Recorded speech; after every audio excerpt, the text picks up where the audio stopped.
reusable cup and slipped out the door. Every weekday morning at 10 o'clock he'd head out for 20 minutes, treat himself to a proper coffee and a pastry from the cafe on the corner. The baristas knew his coffee order, but he always picked something special from the cabinet. Cake or slice, pastry or bun, biscuit or tart. He never knew what might take his fancy.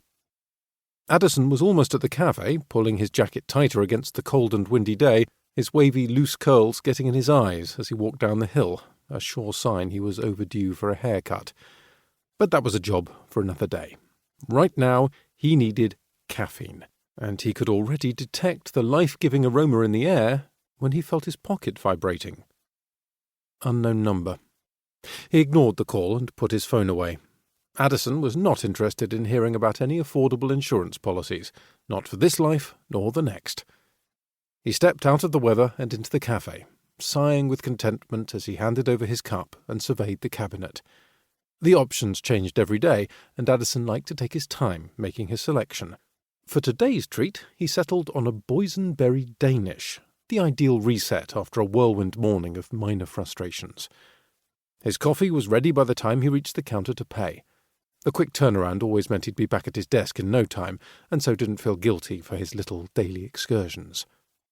Coffee in one hand, pastry in the other, he stepped back out into the cold.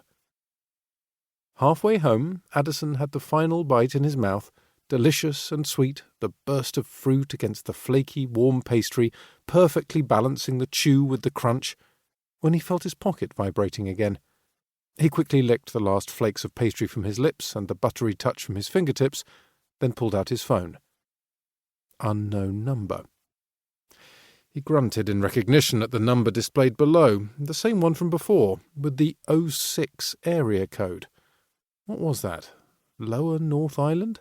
He didn't think he knew anyone outside Wellington or Auckland, 04 and 09 respectively, especially not anyone who'd called from a landline.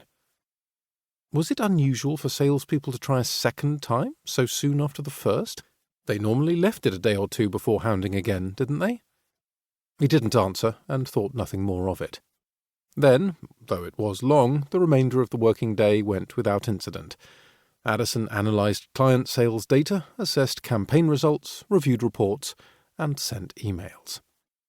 He was about to shut his laptop for the day, clear the table, and get ready for their friends coming over later, when his phone started vibrating on the kitchen table. It was that same number yet again. He decided to take it, if only to vent, then demand they delete his number and leave him be. Then he could get on with his evening.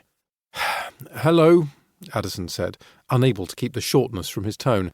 He hated to be rude, but what was cold calling someone 3 times in one day, if not rude?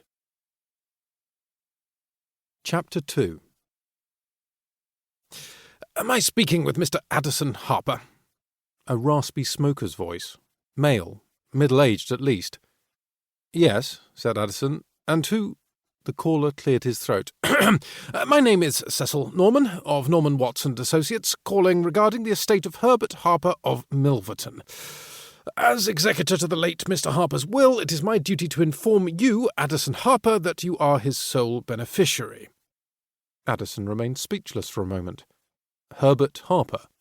"Yes, your paternal great-uncle," the lawyer said, with exaggerated patience, as if this should all be readily apparent. "I didn't know of his passing. My condolences." He allowed perhaps a second before he carried on. "The funeral was last weekend. You were not aware?" No, I didn't know. Not about his passing, nor that the man had, until very recently, actually still been alive. Addison's granddad hadn't been on speaking terms with his brother, so growing up, Addison and his dad had never been a part of the man's life either. "No, of course not," Mr. Norman said, sounding thoughtful. "Nobody left to tell you, is there? Which leads me to the reason for this call. The late Mr. Harper passed without issue, and as his brother, and his brother's only child, that is your father, Mr. David Harper, have also passed, that leaves you, the deceased nephew's only child, as his last living relative." I'm sorry, I didn't catch all that. Can you repeat? "Yes, a great shock for us all. I didn't think I had any relatives left on that. To keep listening to this audiobook, I've left you a link in the description so you can do it, at no cost thanks to Audible's 30-day free trial.